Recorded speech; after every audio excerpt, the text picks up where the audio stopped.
All right, we are on air and it is 4 o'clock, so we'll go, and we do have limited time today due to the candidate forum this evening. So we'll go ahead and get started with the Community Planning and Transportation Committee meeting for Thursday, January 25th, 2024. We have 4 items on the agenda and we'll try to get through as many of them as we can. And we'll go ahead and get started with item number 1, which is our monthly report on public transit. We have Taylor here with us, as usual. Thank you, Chair. Real quickly, the memo, the staff report is in your agenda. I'll go through some of the memo, and then I'll go over some of the numbers like I usually do. But we're still making good progress on our vehicle procurements over the last 5 years. I know you guys all know that we've gotten a lot of vehicles ordered from grants, thanks to the local funding you've been able to authorize and the purchases you've been able to authorize. So we have, the current order is 5 paratransit Ford Transit vehicles. We have 2 of the 5. They're coming in as they are done. One of those supply chain issues that we've never dealt with before the pandemic, so we're getting them as they're completed. And then next on our horizon is an order of 6 paratransit vehicles that we got a grant for in the summer. We're just kind of waiting on these other ones to get in before we begin that procurement process. So we're making good strides there still on the paratransit side. On the second page, now that we've completed the recommended route network, we just wanted to put into in front of council the next priorities of the Go Norman transit plan, our long-range transit plan. The first priority after the recommended route changes was Sunday service, which we've somewhat accomplished with microtransit. We're really testing the waters with that, seeing the ridership, seeing the hot spots. So that's really good data that we're gleaning from that. And we'll be coming back to council, I think, later in February to talk more about microtransit during a study session. So I look forward to that and getting more into depth on that program and the next steps for that and how we want to proceed. We have, I was looking on the on-demand report. Is there a part that would tell us the ridership just on Sundays and then the other days of the week, breaking it down like that? Yeah, we can definitely do that. Okay. I'll be honest, I haven't finalized that presentation or anything, so anything you all want to see in that, if you have specific data points, please send them to Daryl, to Scott, and we'll to myself, and we'll try to make sure we hit it on that presentation. Okay. Yeah, I would definitely. We can pretty much get you any data point that you think is relevant to help fuel the discussion. Sunday service for sure, and then really like what hours the busiest, what hours the slowest on an average. I think that would be helpful for sure. Okay. Yeah, we got plenty of time, so if you think of anything else after this, please send it our way.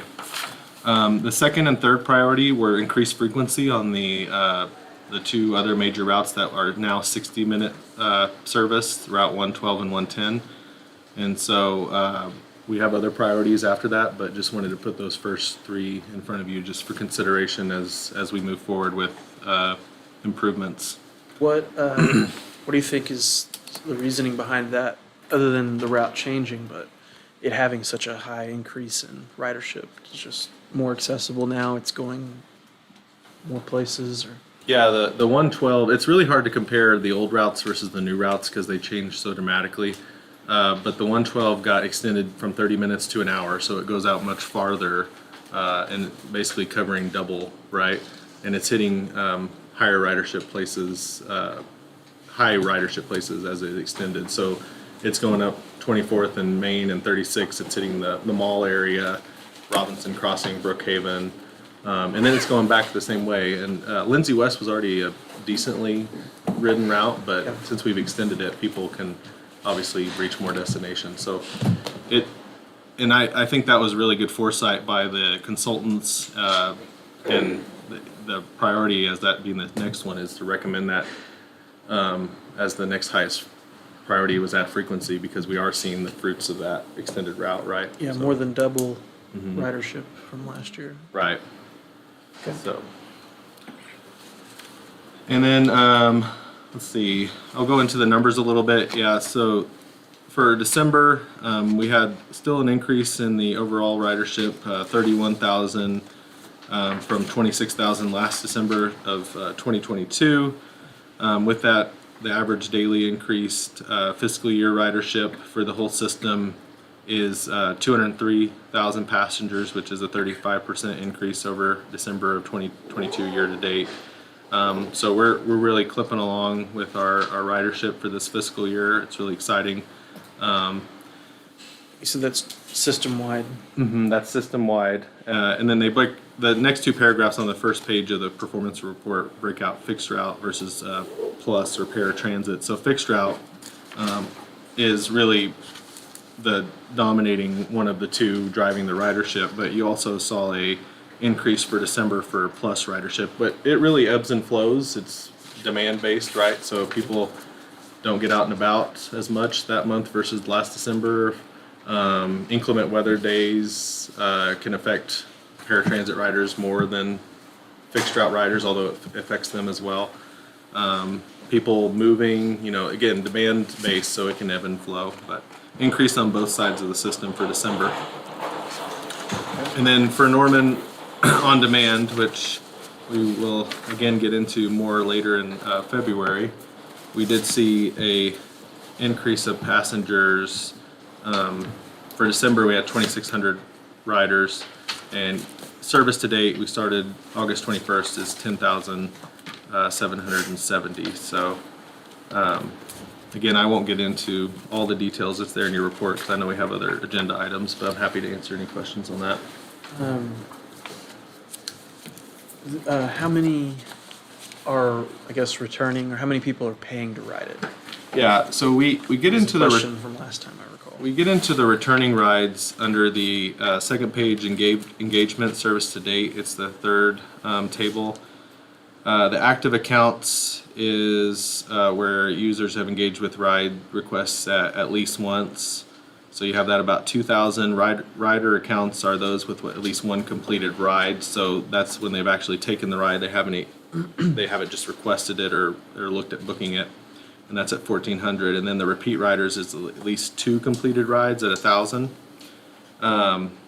We also have in the paragraph, it's not in the table, but approximately 17% or 595 active accounts have been completed more than 5 rides. So that kind of drills down, and we'll get into more of that with our presentation in February, obviously. But yeah, the more you go out into completed ride, it kind of funnels down to you're getting into the people that really use it on a frequent basis. And then maybe we'll get more in depth with it next month, but the budget for this, I think we had a little bit of, maybe not sticker shock at our finance committee meeting last week, but basically the public safety sales tax and transit expenditures are driving a deficit that will be problematic within a few years if we don't change course on that. So the on-demand system was identified as I think the number one contributing factor, along with our large purchases of vehicles, which aren't going to be every year. Right. But the on-demand system, I think that's been probably the biggest challenge we have with this. Is it has a lot of benefit, and I really like the partnership with OU, but the cost of it is going to be something we really have to wrestle with. Councilmember Schuler? Yeah, and you don't have to have an answer for this now. This is maybe for your future presentation. But I think I'm still interested in, I guess, the difference in like who's using Safe Ride. If like we can know that, I can't remember what the answer to that is. Like how effective, I guess, especially as we have that conversation around like the partnership with OU and like our students actually using it, and what is the percentage of that overall group that like all those active accounts and things, like how many of them are OU students? Just really interested. Yeah, we can break it off into Safe Ride specific. Yeah, that'd be really helpful. I do see it on Campus Corner every time I'm working there. People getting dropped off and picked up in it, so it's definitely being used. But I think it would be helpful to know how much are the students actually using it, taking advantage of it. And so, is OU contributing? They Yes. were, they're. What's the like the amount that they were contributing to this? So the initial service we purchased was 640,000, and then OU partnered with us to add another 120,000. So it's Okay. overall contract price of 760,000. Got it, okay. So they added 120. Okay.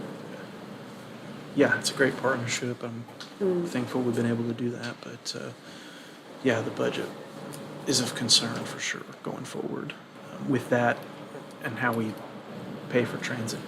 Yeah, and thankfully, we always marketed this as a pilot program, so we can have a good discussion about where we came from, how it's going, and how we want to move forward, right? Perfect. Okay. Anything of note with the transit center? Any issues? Thankfully, I think we moved past the biggest issues. Yeah. We were a little bit worried about the HVAC during the cold, a big glass box up there in the front, but we didn't have any extenuating issues, so.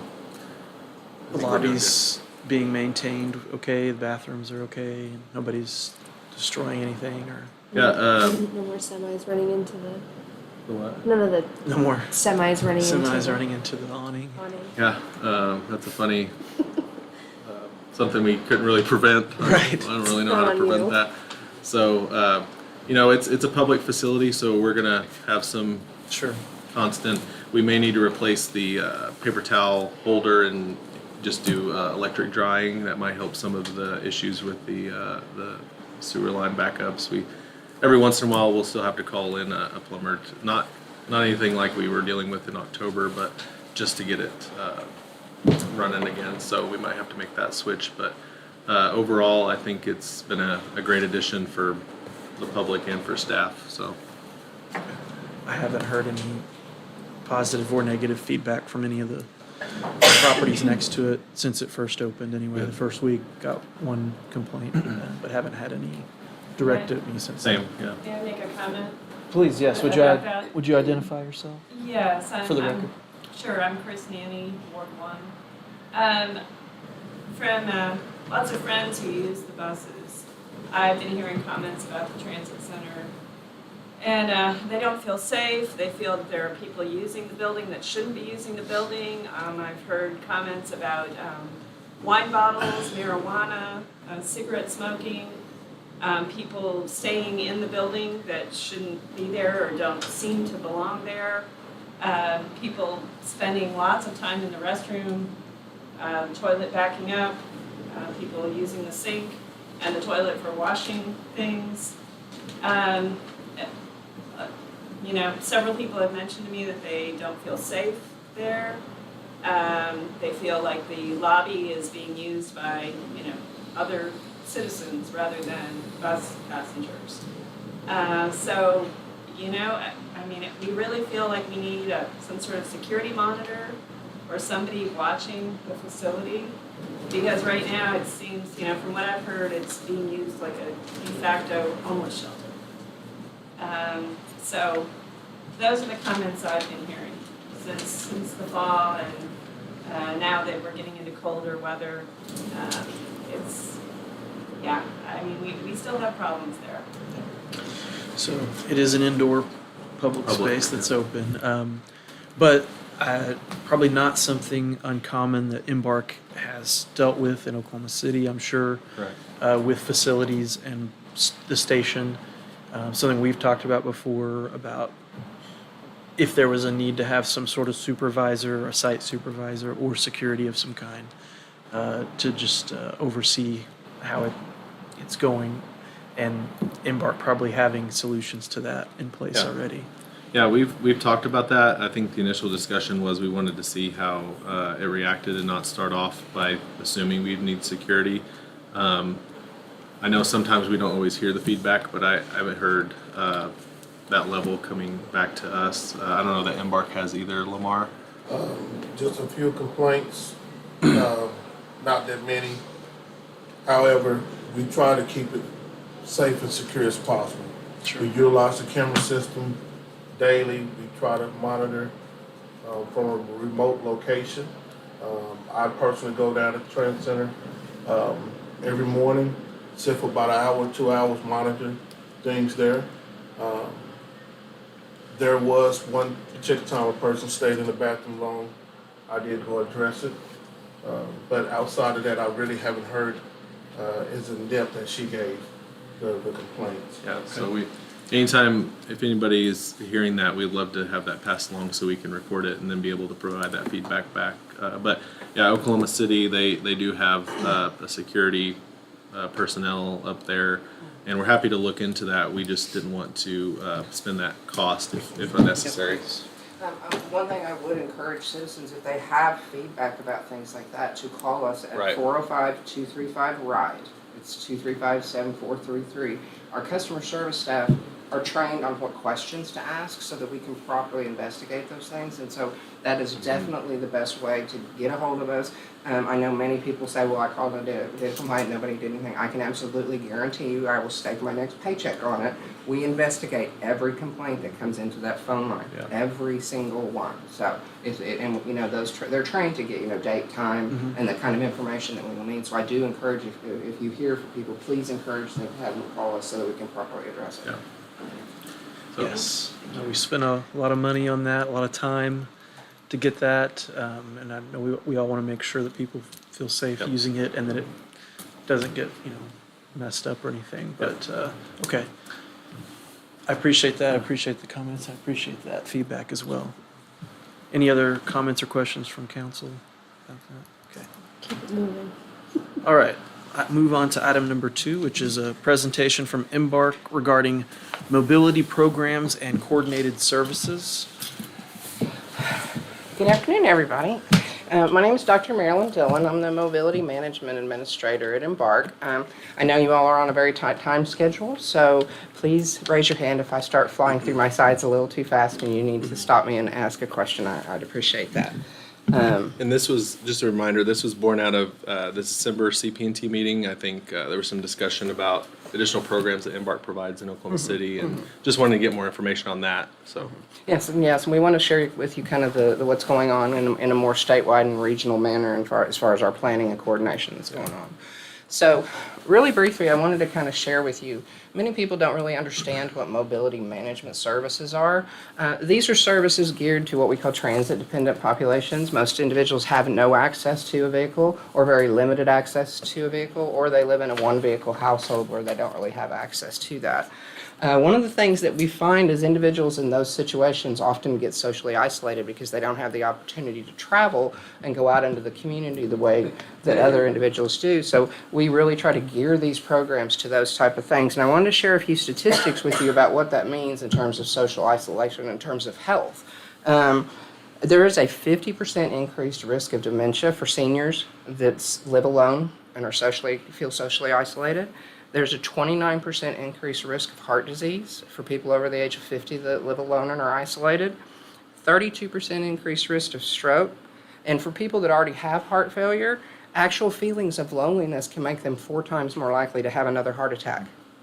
So those connections that we all take for granted when we can get in our car and go over to our friend's house and watch a movie or visit things, these are extremely important to quality of life. And so that is what our entire service is about, is quality of life. And this is just a long list of the various things that we do at Embark in Oklahoma City.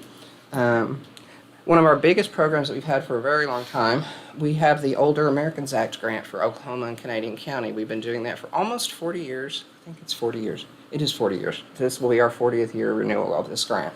But we do daily meal site transportation to all the Oklahoma County senior nutrition sites. We serve 10 different locations across the city. We have 21 grocery shopping routes that run once a week, Monday through Friday, to allow people that no longer drive to still go to the grocery store. There's usually a social activity each week around that, so they will often get together and play games, maybe go watch a movie first and then go shopping, things like that. So it's very nice. And then, of course, obviously, we have our non-emergency medical transportation for seniors 60 and over. It's round trip, door to door, and obviously it's funded through the Older Americans Act, so there's no cost to them. One of the other programs that we have, and this is a City of Oklahoma City program. It is sponsored by the City of Oklahoma City in cooperation with the YMCA and the City of Oklahoma City's Parks Department. We also partner with the MAPS office, the Metropolitan Area Projects Office, who has built the Senior Health and Wellness Centers in Oklahoma City. You all have one now at the AW, and Taylor and I are actually working with that staff right now to collect some data on transit gaps, and we'll be sharing that with you in a few months once we let the data collection kind of take its course and we get a sufficient number of responses. But this is a great service that just runs 8 to 5 Monday through Friday. It doesn't cost the senior anything. They can go and exercise, have those social connections.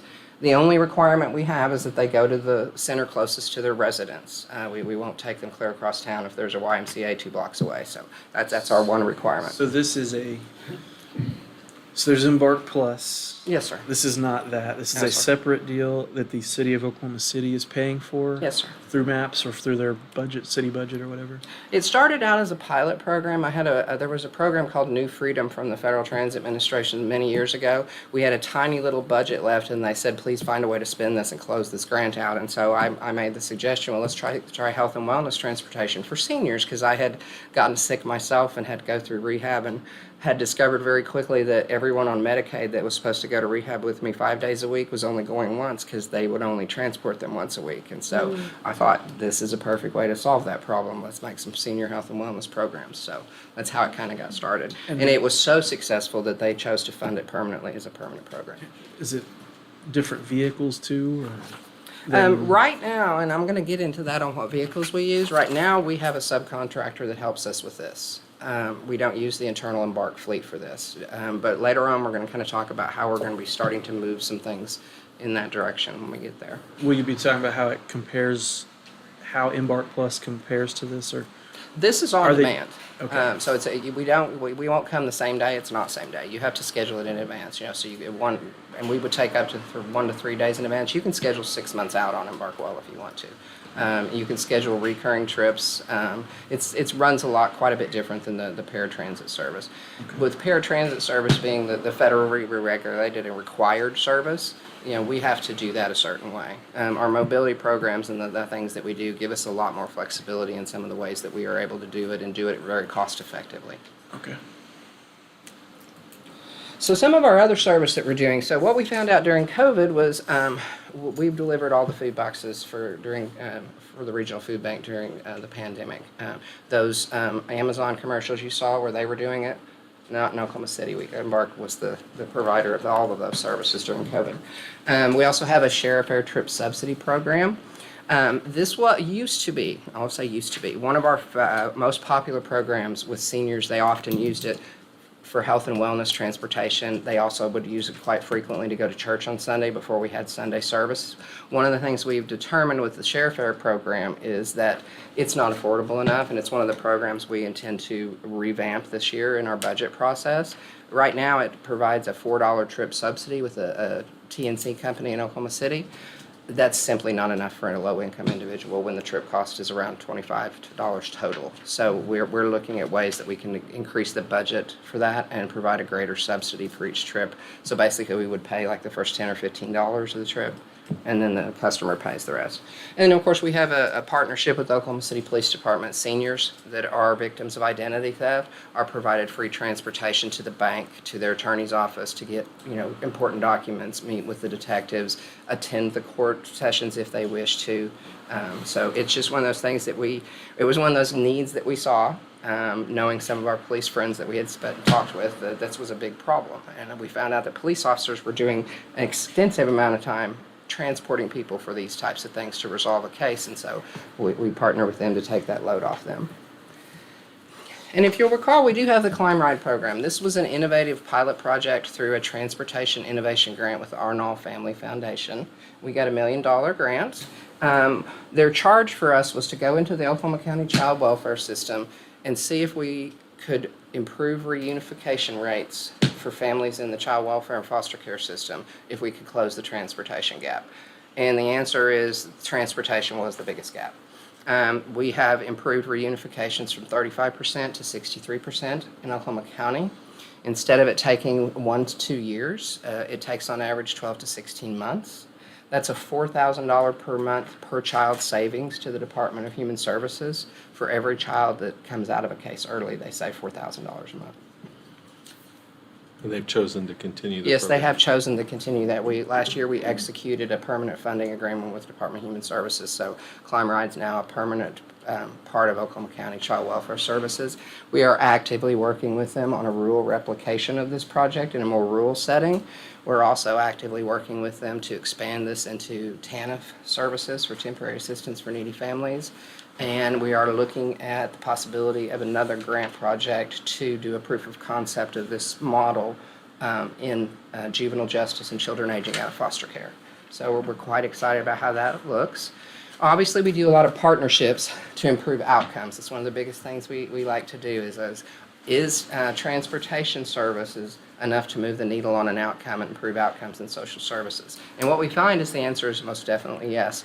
We partnered with the Palomar Family Justice Center, providing domestic violence transportation since 2019. It averages about 275 trips a month. There's a dedicated vehicle and a driver to that.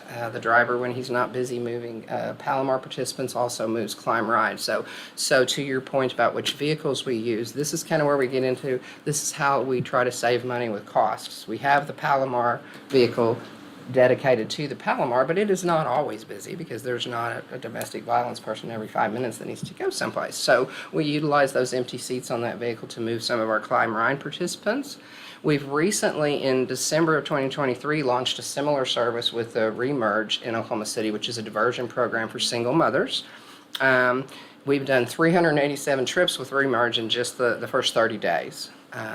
They are also riding on a commingled vehicle with other participants in our social services. Because what we find is a lot of these individuals are getting services in the same places. They're going to the same locations to do things, and it makes sense, and we're able to be really efficient with the shared vehicles. So one of the things I really wanted to share with you is what's coming next to mobility services in the central Oklahoma area. Taylor may have mentioned that Embark has won an Integrated Coordinated Access and Mobility Grant in 2021. We have $500,000, and we're going to be replacing our trip scheduling software that we use for paratransit services. Our software is old. I will tell you that it is extremely old. The newer software models are what they call continuous dynamic optimization. It's much more similar to the way an Uber software works, and it provides so many more bells and whistles, so to speak, as a mobile application, the ability to schedule your trips through your phone or off the web. So those are some very exciting developments that we're going to be having. The other big thing is that Embark is assuming direct recipient control of the 5310 funding for seniors and individuals with disabilities in the urbanized area. Let me kind of give you a sense of what that looks like. So this is what we call the urbanized area. This is the entire metropolitan area. The blue boundary that you see right there is what you call our urbanized area. That money, it's a little bit over $1.2 million. For many, many years, it has been at the state level of control. This will bring it under local control and enable us to develop out a more coordinated network. And what do we mean by that? Okay, we're talking about vehicles here. So And just to be clear, this is not paratransit. No, Because no. we're getting into the federal law, section 5310 is a different pot of money Than regular paratransit This is money. probably longer we probably need a longer conversation. Oh, yeah, but we we're definitely just need a trying to longer gloss conversation. over that what we're So doing here. the software though, for paratransit, does that address the scheduling as in day of, Eventually, yes. When we first put it in, making it more on demand? yes, type? sir. Yeah, not when we first install it. We need to get it up and operational, and get all of our internal business process and service processes aligned with the new system, and then we will start adding new services. I have quite a few ideas up here in my head about ways that we can make paratransit much closer to getting on a fixed route bus. But we want to do it in a stepwise and a very intentional manner so that our quality of service doesn't drop in the interim. So when I say that we coordinate and commingle, this is what I'm kind of talking about. In many years and many places around the country, everything is happening very siloed with transportation. You have an agency with a vehicle here. You have an agency with a vehicle here. Everybody's paying for fuel and maintenance. Everybody's paying a driver. And everybody's moving their own participants instead of working together in a coordinated manner. Well, when you do that, you've got 4 riders and 4 vehicles with 4 drivers that's going to cost you about $600 for all of those trips. Whereas if you work through a coordinated software system and a commingled shared ride type of a system, the software, the new generation software is smart enough to know which vehicle they need to put each rider on. You can fill up every seat on the vehicle, and those 4 rides just now cost you $140, plus you have 3 other vehicles and 3 other drivers that are available to do other things. And we're very, very excited. Embark has been named the obviously for the urbanized area, but Taylor and I are also very, very excited that we've also been named the coordinating agency for the central region, which means that we are able to coordinate with Norman and also the city of Edmond and stuff. So it's really going to be a game changer for how we can do things here and going forward in the next 3 to 5 years. Because 5310, paratransit's very somewhat narrowly focused, right? It's people with functional disability that does not allow them to ride the fixed route. Well, this is for seniors. With More ambulatory, Yeah. the people that aren't eligible for paratransit but don't drive. Right. And the 5310 program will fund vehicles, and that's historically what it's been used for. And it can be It's anybody. much more flexible. It's very flexible. Very It doesn't have to be a flexible. transit agency that has these vehicles. But in the regulations, they do encourage and almost mandate that when they're not being used for your trips, they need to be available for other trips. So that way they're being used as maximally as possible. But that sounds good theoretically, but historically. Historically, it has not been It's just happening. very hard to manage that. Yeah. So with the new software, we hope we can pull all those 5310 vehicles that are around. I think the Qantas Cruiser is actually a 5310 vehicle. I believe it might be. Um, And pull so them into a network where They're we're really using mom them. and pop shops that could have these all around and just pull them all together. Say, okay, this vehicle, yeah, you're using it Monday, Wednesday, Friday, but not Tuesday, Thursday, right? So let's and get it going. we've been working on this for quite some time. We've made contact we have some of the larger fleet providers in Oklahoma City that are already, the Oklahoma City Housing Authority is going to join our coordinated network. The Community Action Agency has quite a few vehicles. The Daily Living Centers, Adult Day Center that's going to join in. And I just met with Dale Rogers Training Center last week, and they want to join into this coordinated network. So we just went from 2 mobility vehicles to 37 mobility vehicles. So things are going to change quite rapidly, and we're quite excited about what's going on. We just kind of wanted to give you guys a little brief thing. As we move forward in the 5310 and moving that money down from ODOT to Oklahoma City, which won't occur until October of 2024, we will continue to come back and give you an updated report on how that network is developing.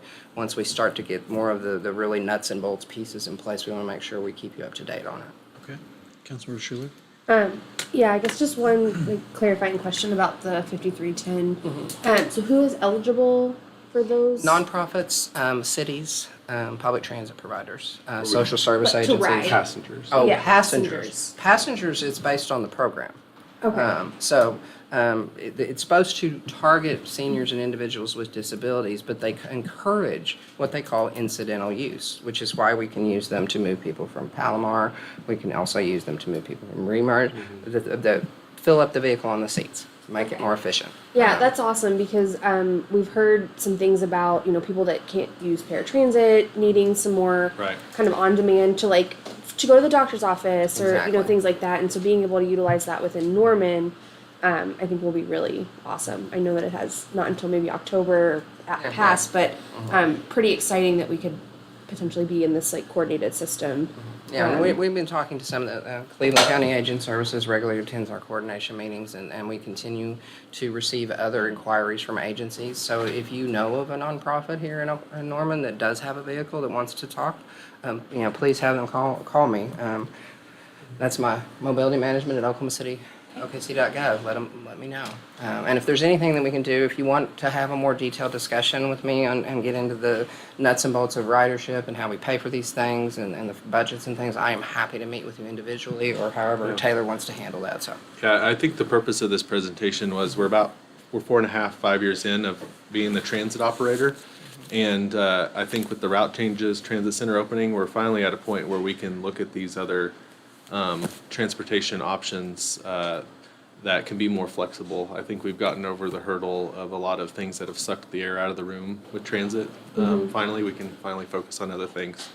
And I think that's what we need. As Councilmember Schuler said, there's a lot of people that can't use the fixed route bus or can't use paratransit, so what other services can we provide? And Maryland does a great job in Oklahoma City with a not as large of a budget as you would assume for Yeah. all these services. Yeah, So it's not nearly as big as you think it might be.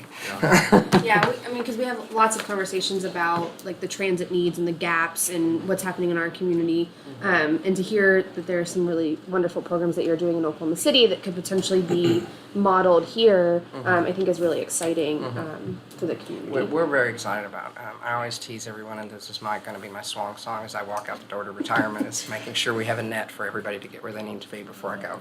I love that. That's a great goal. So does our on-demand qualify under the 5310? the Norman on demand, no, Have accessible vehicles? it does not qualify for that funding. No. Maybe we need to have a deeper conversation. Yeah. I'd be interested in having like a drill down to just talk about that. But I think the good news is, hopefully someday, and I don't remember the timeline about on-demand for paratransit, and really for a lot of these services, if we can get the software where we commingle all the trips and really have that robust management system, we will be able to provide that level of service. But we need to make sure that the federally mandated paratransit service is being served properly, adequately, and to the letter of the law before we can really dive into commingling and making. That's why I say we kind of want to do it services. intentionally. We want to give ourselves a little bit of breathing room after the software is initially launched. Then we're going to assume the 5310 money in October of 2024. And then our goal is about that time to start having some really intense conversations about what can we do now that we've got this software. Yeah, ideally, I think, for me anyway, would be to have our on-demand and our Embark Plus be somehow combined, mainly because we're going beyond the requirement and providing Embark Plus to the entire city limits instead of just the, was it 1 mile or 2 mile? 3/4 of a mile. 3/4 of a mile is all we're required to. So we're really only required to cover, what, 35 square miles or so? But we're covering 200 square miles. Oklahoma City has Just- the 3-zone border-to-border system as well. They're doing the whole city limits. 600. The whole city, 600 620 square miles. Yeah. Yeah, so some way them being able to be on demand would, Yeah, help with we're that. very, very hopeful with that. And our goal also is always to, that incidental use can go over to paratransit as well and fill those seats up as well and make Yeah. the overall cost of the service lower. Right. So, well, I definitely look forward to discussing further for sure. I Thank you appreciate very y'all much. having I me. appreciate it. Thank you. Okay, item number 3 on the agenda today is a discussion regarding engineering design for a two-way Main Street project. This goes back quite a number of years. We did a comprehensive study in 2015 or so, 16, on converting Main Street and Gray Street back to two-way. I always remind people that they were originally two-way, they were made one-way, and that kind of gave us an idea of the feasibility of doing it, how much it might cost to do it, traffic patterns might look like. And so we've talked about it for years. That study is kind of what led us to putting the Gray Street two-way project on the transportation bond in 2019. And I know several of us have gotten regular inquiries from business owners and property owners on Main Street asking about that, and then and that being part of our future plans. So I thought it'd be good to have a discussion about it. So Scott, David, appreciate you being here. Thank you very much, and we'll be pretty brief. I got some information here that we'll go through quickly here at the beginning, just kind of set up. As you said, sometimes just a little bit of history is always a good thing. They originally were, Gray and Main Street were one lane each way. They originally configured as two-way streets, one lane each way with angled parking, so that was the original setup as it grew. And then in 1974, they were converted to one-way streets, one in each direction, and that was part of the Topics program there. And you can see that there are a lot of things that happened there. It was University Boulevard to Porter Avenue because that was most accident-prone area in Norman at that time. And the on-street parking was identified as one of the causes of those collisions. I don't think anybody's too surprised by that. So the pictures I've seen of like the 50s and whatnot, it shows 4 lanes like Porter with no turn lane, but 2 going in each direction, but no center turn lane at all, is some of the pictures I've seen. On Main Street? Yeah, yeah. where it was That would be just like Porter Yeah. is now, I guess. But yeah, no signal, no turn signals, no turn lane, just kind of a free for all is what the pictures look like. I was looking at some of the historical photos, and they're even more fun because there's no lanes and people are going all directions at the same time. Yeah. So, In all different types of vehicles. yeah, you've got some pictures in there. You got, horse and carts sitting right next to a car. So the request to convert back to two-way have been coming since the 90s. So it's been a constant. It's been something we've been discussing off and on for a long time. In 2002, a study recommended that Main and Gray streets remain one-way. And then in 2014, the Comprehensive Transportation Plan, or CTP, showed changing the traffic patterns. It made a lot of interesting comments there that David is much more attuned to talk about than I am. But they could be reduced by one travel lane through downtown. It basically recommended going to 2 lanes. So it'd still be one way, but there'd be 2 lanes instead of 3 lanes. And it also recommended extending them further and taking them all the way out to the roundabout on Main Street. And then at University, doing a lot of work there to make that a better terminus and a better way to turn around to get back through. With that, they recommended there be 6-foot buffers to help with the parking. And of course, now we probably look at those as being bicycle lanes and other uses as well as just a buffer lane. But it did say that there should be further analysis for two-way at that time. And then the two-way implementation study began in 2015. So these are basically the covers of those 2 studies. You got the Comprehensive Transportation Plan that was completed in 2014. And again, it had those discussions, what we discussed. And then also the Main and Gray Street conversion to two-way operation report that was again by Friesen Nichols. So they did both reports. They were able to maximize the data that they had. And that was completed in 2016. And again, that was a lot in response to the questions about these 2 streets and their uses. So there was a focus group for the conversion study, and I'm not going to read all the names off there. You can see them. I think you're going to recognize almost all the names on that list. A lot of very active citizens, most of them active within the Main and Gray Street corridors. So this is kind of coming from that study, why convert back to two-way streets, the negative attributes of one-way couplets versus two-way. Two-way can induce higher traffic speeds. You got a little more complex. One-way is higher speed. Yeah. So that backwards. Gonna say, I said it, I read it and completely backwards. It's more complex for the traffic circulation and also the development energy in the neighborhoods, the problems that it causes. There's a lot of potential economic enhancements with the two-way. The terminus issues that we discussed where that one-way ends and what you do at those. We've seen a lot of changes in traffic volumes and the patterns. And this is a little more consistent with the Center City visioning process. And again, it was part of the Norman Chamber of Commerce municipal agenda in 2016 and 17.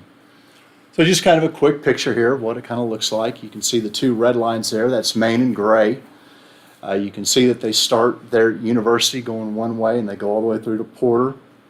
Again, the CPT said that those should be extended all the way up to the terminus there at the roundabout on the east end. And then all the way that they need to do a lot of work there at the terminus at University, changing some lanes toward be much different flow than it is today. So just a quick discussion, the existing one-way system is just a picture there of Main Street. One direction, it goes all 3 lanes going eastbound with angled parking on both sides. And we've come through and done a lot of bulb out work and the 2 projects that we've done on Main Street to reduce that width by bulbing those out at the intersections. And just kind of a little diagram there at the bottom of what that looks like. And this is what the proposed two-way could look like. Of course, a two-way directional flow, so there'd be 1 lane in each direction with left turn bays at the intersections. So you'd be able to make a left turn safely.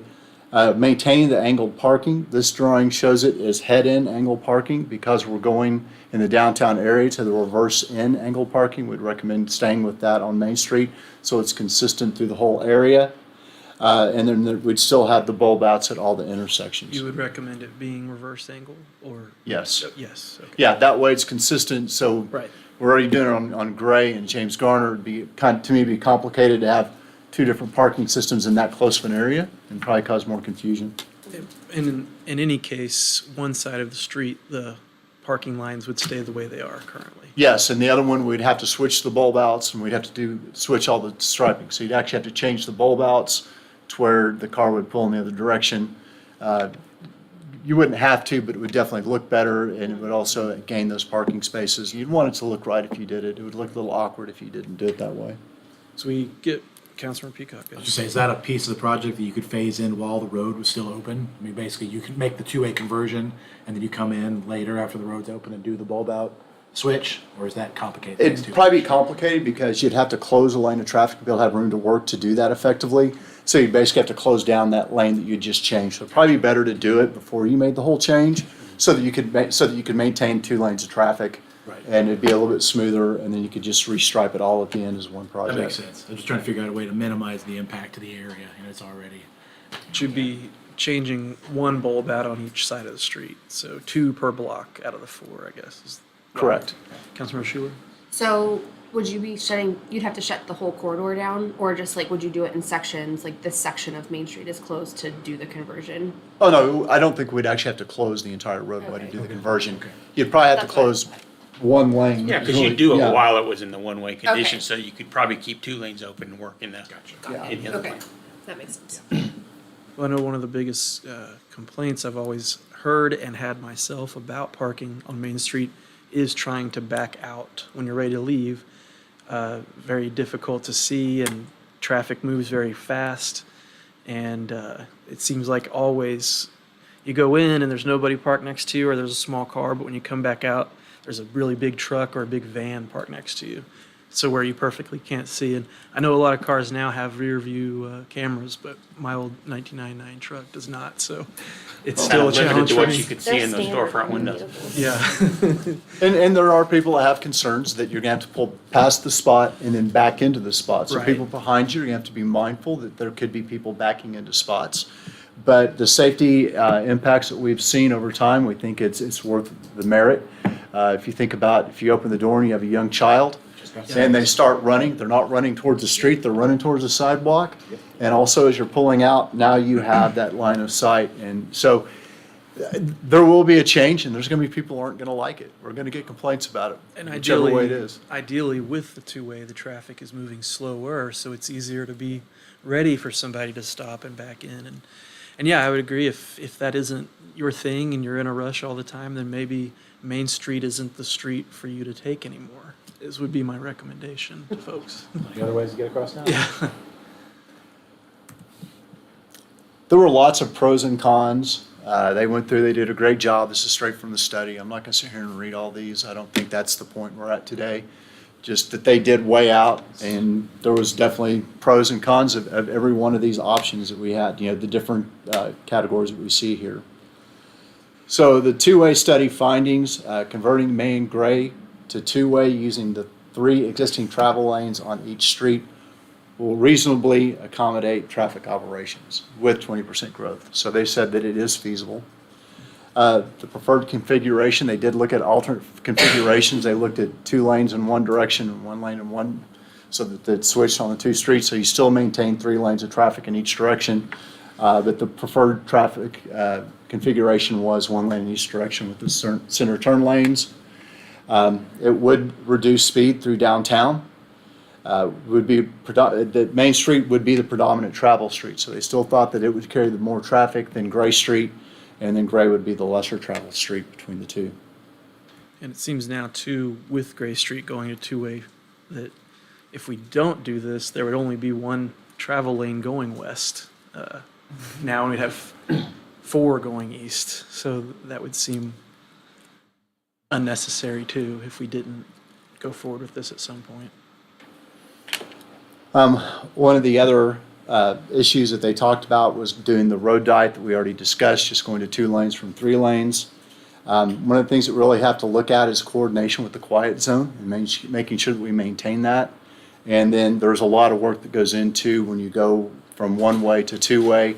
As we've just gone through on Gray Street, there's a lot of effort that goes into that with the BNSF. They said that we should conduct public information and discussion meetings. Obviously, to me, the big gorilla in the room is finding funding sources for the work to be done. It was also recommended to confirm the James Garner Avenue and Porter Avenue projected traffic volumes through ACOG to make sure that what we see after that James Garner is complete. It's important to keep in mind that the two-way study that Friesen Nichols did was based on traffic projections from ACOG.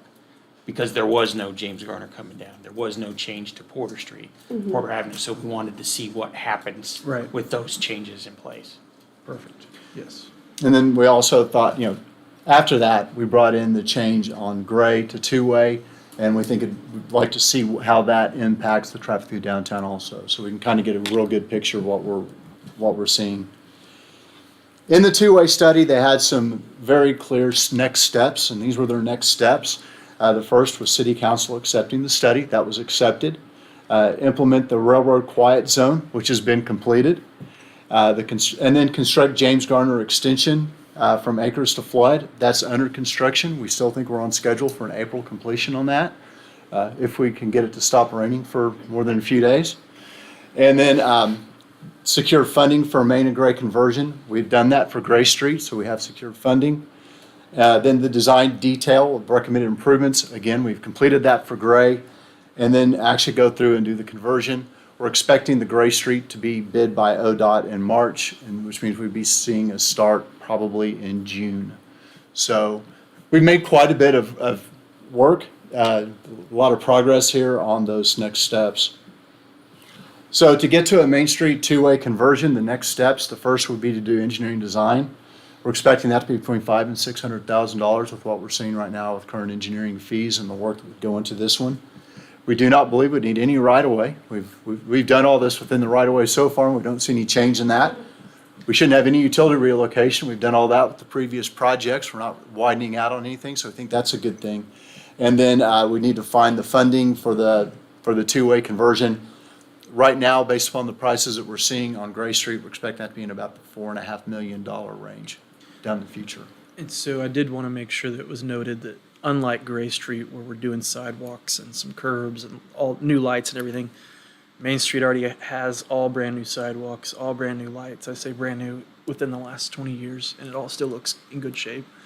But all the utilities have already been buried, all the overhead lines have been buried, all the water mains have been updated. Everything on Main Street has already been done.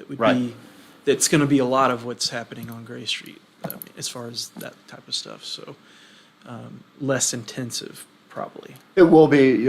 We're looking here at, since we initially costed Gray Street, we've had about a 50% increase in construction costs. So we've, tried to, this is a little conservative, but we don't think that we've been, just crazy with the number. Councilman Peacock? Where is the bulk of that cost located? Is that at the intersection of the railroad? It's the intersections, but, every one of those intersections will have a new signal pole. And so you got to be looking at controllers and just the items that go into all that. That's really where the bulk of the cost is. We've seen a huge increase in the cost of the signal poles. So that's really where a bulk of it would be. What we were discussing internally was, do we do this and come through and do a mill and overlay on the entire project? Well, this was all just done a few years ago. That seems like it may be a little early for that. So maybe we can reduce some costs by just grinding the striping and putting new striping down. But we would have to look at what we're doing in those areas where we're reversing all the parking striping. We may want to mill that area so that it's not so confusing with cross lines. We want to keep a good look. We don't want it to look like something we've patched. We want it to look nice. Absolutely. So we've kind of looked at all those items and kind of ballparked it where we think this might fall, looking at it being a future year. When would Main Street probably be up again for repaving? Every 10 years or so? We're trying to get to a point where we're doing some preventative maintenance in between. And so that usually preventative maintenance is usually in the 5-year period, so we're coming up into that. That helps preserve that surface a little bit longer. But you're usually looking, if you're on a really aggressive, 10 years. But a lot of times you're going to wind up squeezing that more to 15 and possibly more. Okay. And as far as funding sources, I know it'd be nice to be able to get the design of it done and make it an eligible project for grant funding or ACOG funding, especially since it's a pedestrian improvement and a economic enhancement project too, I would argue. So if there was ways we could get funding for it, even if it'd be nice to be able to do it without even having to bond it out and pay interest too. So I would wonder too, because you mentioned the Center City, and when we hired, when they came in and did the Center City study, the firm from Berkeley, I think one of the first things they mentioned on their walking thing was how Main Street being one way was problematic, and was something we should change or should be a priority to change. I don't know, we'll be getting the Center City, infrastructure. We can research, we can look into those. Okay.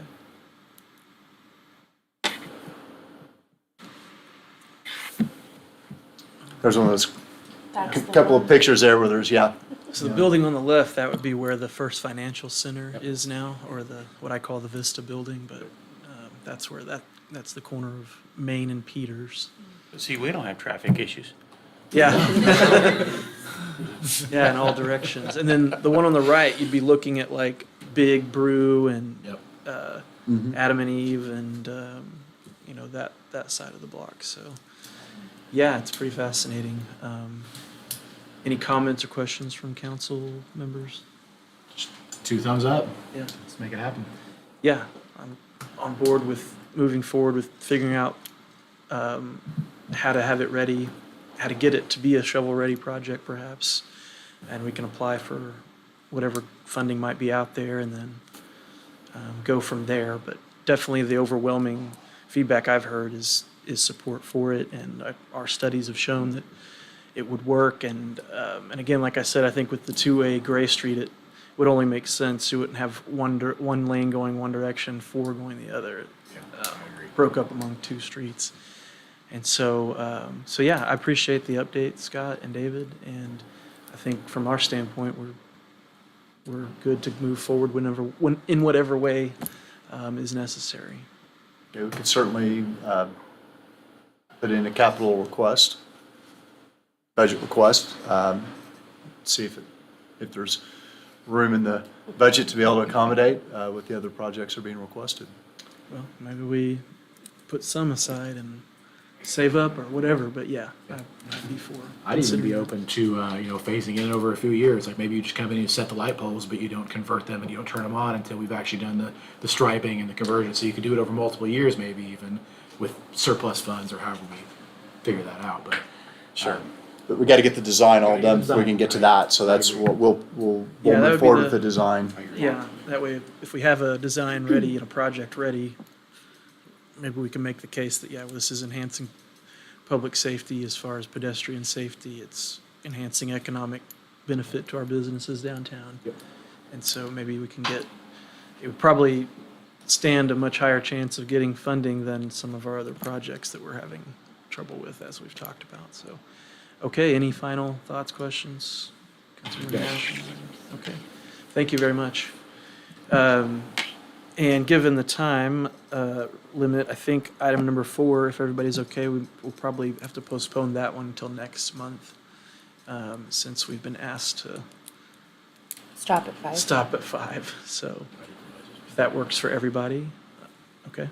Okay, then I appreciate all of you for being here, everybody watching at home, and city staff for your work on these items.